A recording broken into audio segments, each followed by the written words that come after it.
Jai Gurudev. I hope you've done your homework. Today we will continue with Sikhi Dhwaja's story. So Sikhi Dhwaja has reached a stage where he is enlightened now, and he has thanked Kumbha for all the wisdom that Kumbha bestowed on Sikhi Dhwaja. We'll start with page 325. Vasistha continued. While Sikhi Dhwaja was thus engaged in deep meditation, utterly free from the least mental modification or movement in consciousness, Kudala abandoned her disguise and returned to the palace, and in her own female form conducted the affairs of the state. She returned to where Sikhi Dhwaja was after 3 days and was delighted to see that he was still absorbed in meditation. She thought, I should make him return to world consciousness. Why should he abandon the body now? Let him rule the kingdom for some time, and then both of us can simultaneously abandon the body. Surely the instructions I have given him will not be lost. I shall keep him alert and awake through the practice of yoga. She roared like a lion again and again. Still he did not open his eyes. She pushed the body down, yet he remained immersed in the self. She thought, alas, he is completely absorbed in the self. How shall I bring him back to body consciousness? On the other hand, why should I do so? Let him reach the disembodied state, and I shall also abandon this body now. While she was getting ready to abandon her body, she again thought, before I abandon my body, let me see if there is the seed of mind, which is Vasistha, somewhere in his body. If there is, he can be awakened. And then both of us can live as liberated beings.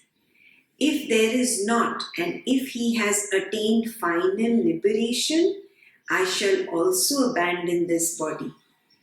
She examined his body and found that the seed of individuality was still present in him. Rama asked, Lord, when the body of the sage lies like a log of wood, how can one know that there is still a trace of sattva or purified mind in him? Vasistha said, in his heart, unseen and subtle, there is the trace of sattva, which is the cause for the revival of body consciousness. It is like the flower and the fruit which are potentially present in the seed.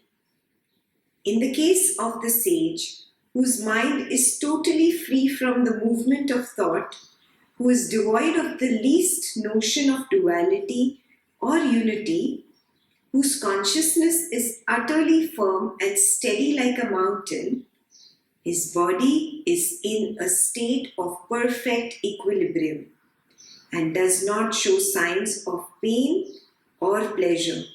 It does not rise or fall, live or die, but remains in perfect harmony with nature. It is only as long as there are notions of duality or unity that the body undergoes changes as the mind does. It is the movement of thought that appears as this world. Because of that, mind experiences pleasure, anger, and delusion, which thus remain irrepressible. But when the mind is firmly established in equanimity, such disturbances do not arise in one. He is like pure space. We'll continue with the next page. When the sattva is in a state of total equilibrium, then no physical or psychological defects are experienced. It is not possible to abandon sattva. It reaches its end in course of time. When there is neither the mind nor even the sattva in the body, then, like snow melting in the heat, the body dissolves in the elements. Sikhidhwaja's body was free from the mind, movement of thought, but was endowed with a trace of sattva. Therefore, it did not thus dissolve into the elements. Noticing this, Kudala decided, I shall enter into the pure intelligence which is omnipresent and endeavor to awaken body consciousness in him. If I do not do so, he will surely awaken after some time. But why should I remain alone till then? Kudala thereupon left her body and entered into the pure mind or sattva of Sikhidhwaja. She agitated that pure mind and quickly re-entered her own body, which she instantly transformed into that of the young ascetic Kumbha. Kumbha began to sing the Samaveda hymns gently. Listening to this, the king returned to body consciousness. He saw Kumbha once again in front of him. He was happy. He said to Kumbha, luckily, we have once again arisen in your consciousness, O Lord, and you have come here again merely to shower your blessings on me. Kumbha said, since the time I left you and went away, my mind or heart has been there here with you. There is no desire to go to heaven, but only to be near you. I do not have a relative, friend, trustworthy person or disciple like you in this world. Sikhidhwaja replied, I consider myself supremely blessed that though you are perfectly enlightened and unattached, you wish to be with me. Pray, do stay with me here in this forest. Kumbha asked, tell me, did you rest in the supreme state for a while? Have you abandoned notions like this is different, this is unhappiness, etc.? Has your craving for pleasure ceased? Sikhidhwaja replied, by your grace, I have reached the other shore of the samsara, world appearance. I have gained what there is to be gained. There is naught but the self, neither the known nor what is yet to be known. Neither attainment nor what is renounced and what should be renounced. Neither an entity nor the other, nor even sattva. Like the limitless space, I remain in the unconditioned state. So in these 2 pages, mostly it is story, but the most important part is where Vasistha replies to Rama's question. Yeah? So we will revisit that slowly. Just the dialogue or the answer that Vasistha gave to Rama.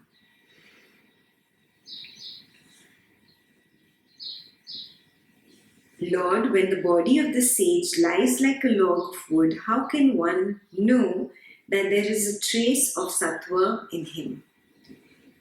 Vasistha said, in his heart, unseen and subtle, there is the trace of sattva, which is the cause for the revival of body consciousness.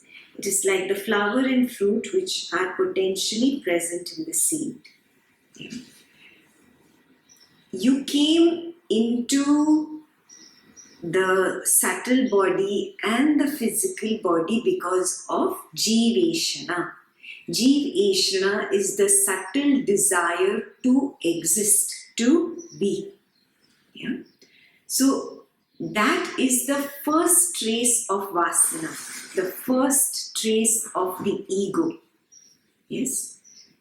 This trace is the first one to come into an individual consciousness that gives birth actually to the entire samsara thereafter. And this only trace of Jiveshana is the last one to leave that individual consciousness after the samsara has been renounced. Very clear? So it is that trace of sattva, that little trace of sattva. It is pure mind only. Only this pure mind has that little vasana to be, to exist. And this vasana exists like the flower and the fruit which are potentially present in the seed. In the case of the sage whose mind is totally free from the movement of thought, who is devoid of the least notion of duality or unity, whose consciousness is utterly firm and steady like a mountain, his body is in a state of perfect equilibrium and does not show signs of pain or pleasure, does not rise or fall, live or die, but remains in perfect equanimity or harmony with nature. This is very essential. How can the body just survive?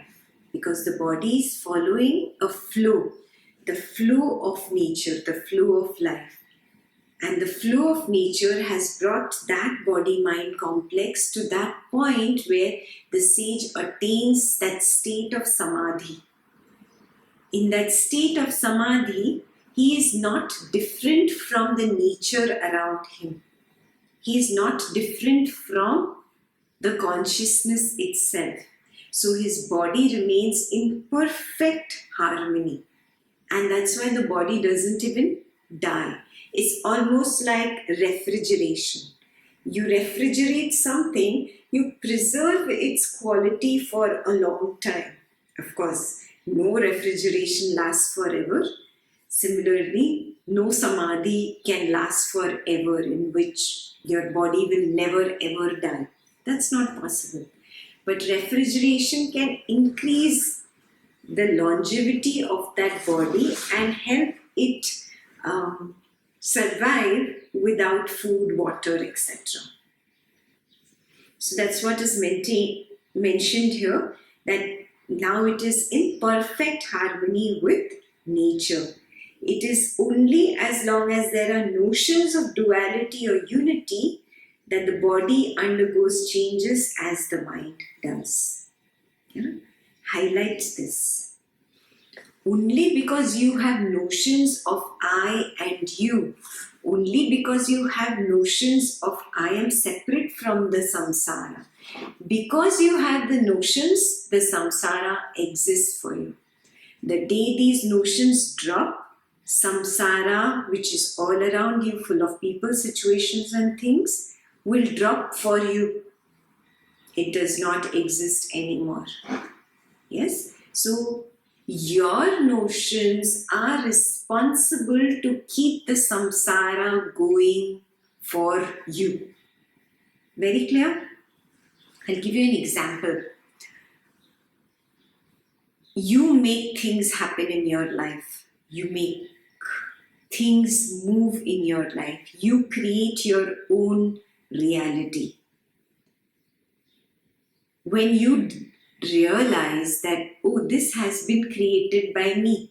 Whatever I created, people, situations or things, ultimately they lead to dukkha. There might be temporary sukha to begin with, but ultimately it is dukkha.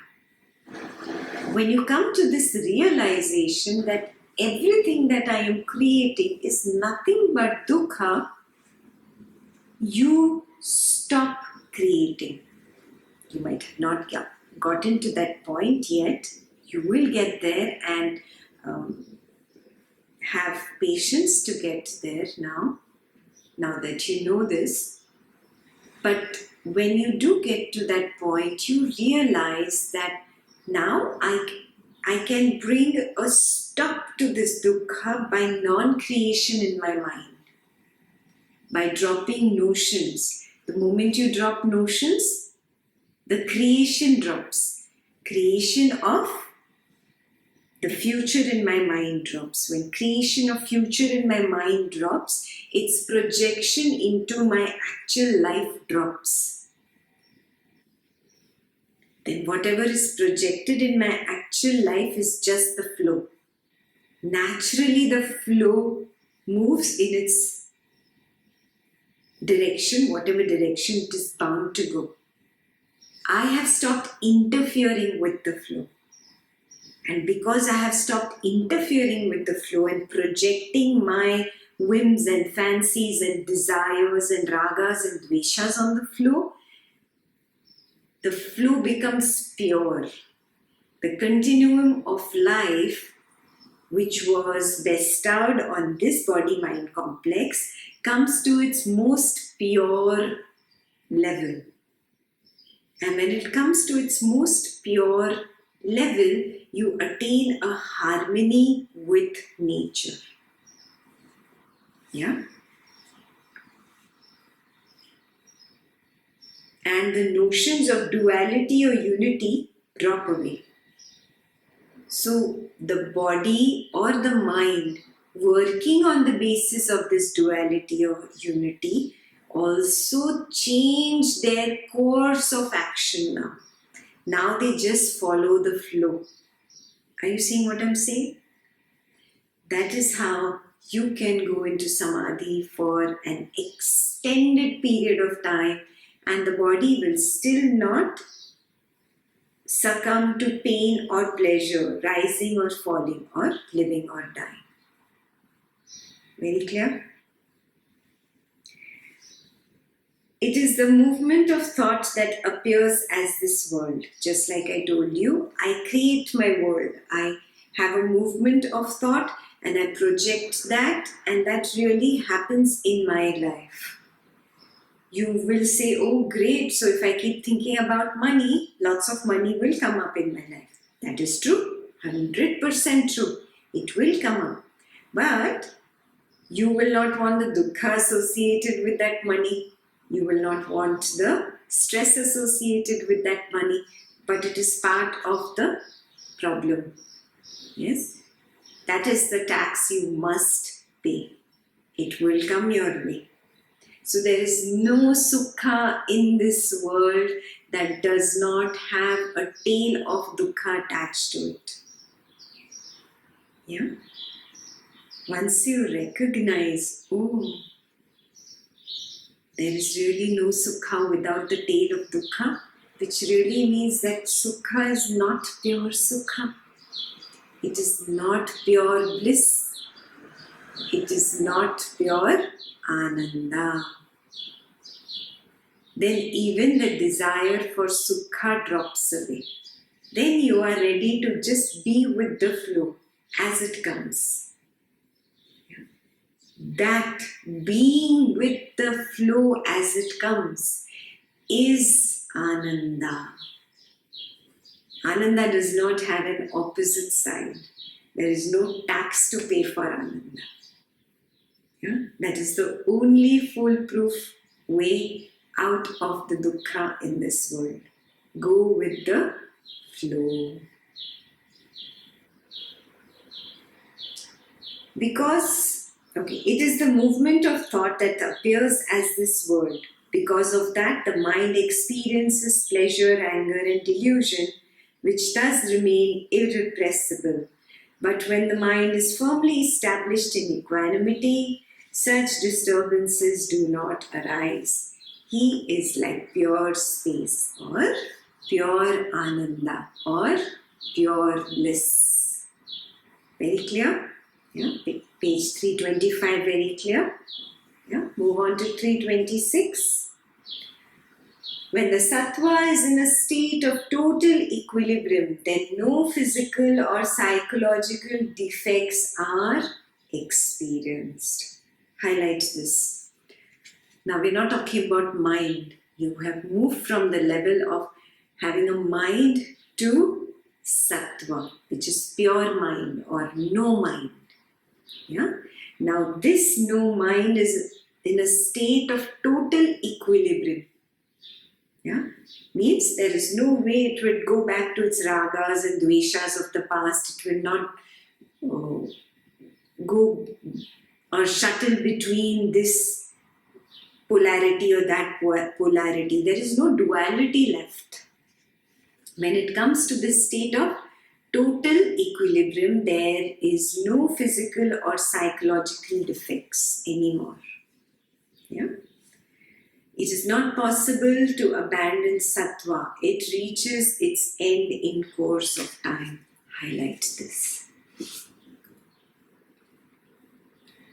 I can attain the highest level of liberation by dropping the mind, means the duality, the polarities, raga, dvesha, likes, dislike, want, not want, this nonsense that I'm stuck between. This I can drop. I will reach a stage of equilibrium when I am in sattva. When I'm in pure sattva, I am so much in harmony with nature, I cannot end sattva. Sattva will end in its due course of time. That means that flow which has been decided by my previous samskaras and karmas will continue till its expiry date. Then from this point to this point, I am in sattva. I am liberated, but I cannot end this. Do you see what I'm saying? This phase is called liberated while living. Yeah, I am in sattva. I have reached the highest form of liberation, but I have to continue till the due course of time ends for this sattva. Yeah, means when that continuum, that flow which has been decided already, till the time that flow continues, the sattva will continue.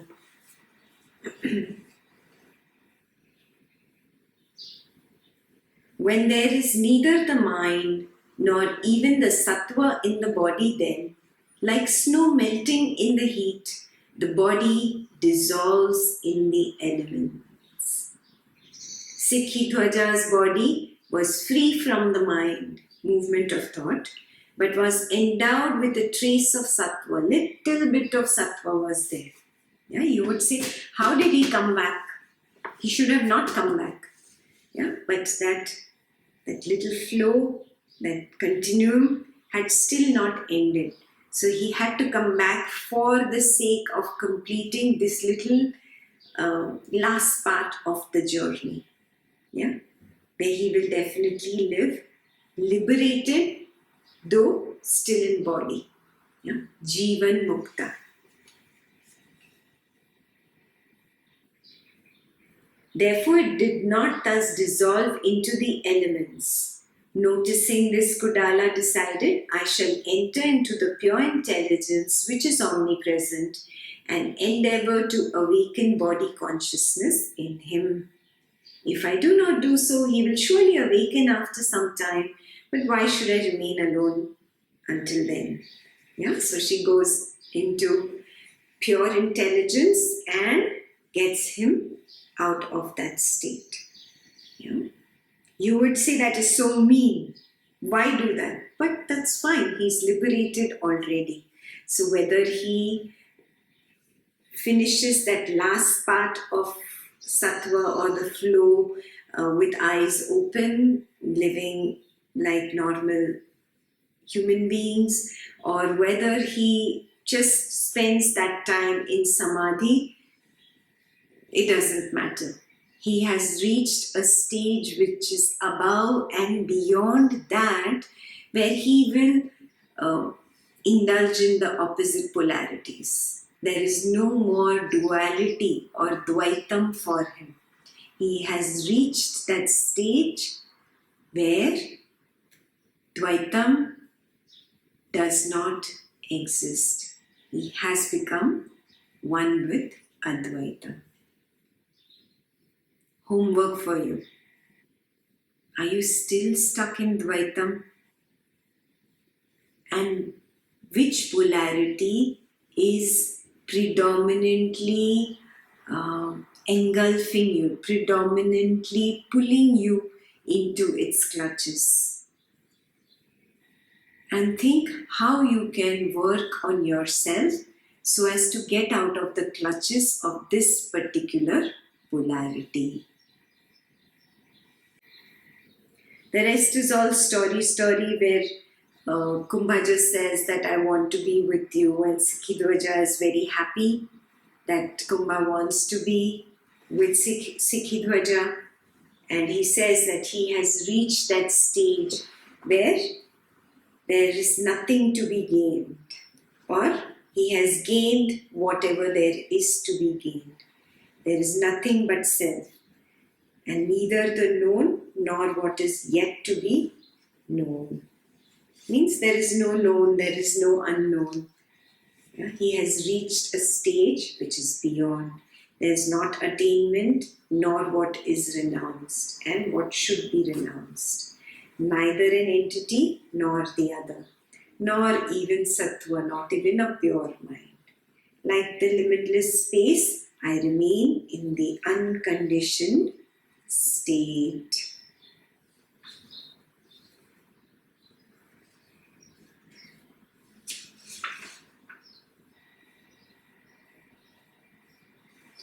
So we will continue with page 327 next week. Yeah, it is mostly story after this. So we will read the story part next week. Meanwhile, keep working on that one polarity which is so predominant in your life and find a way out. Find your own door to liberation. Jai Gurudev.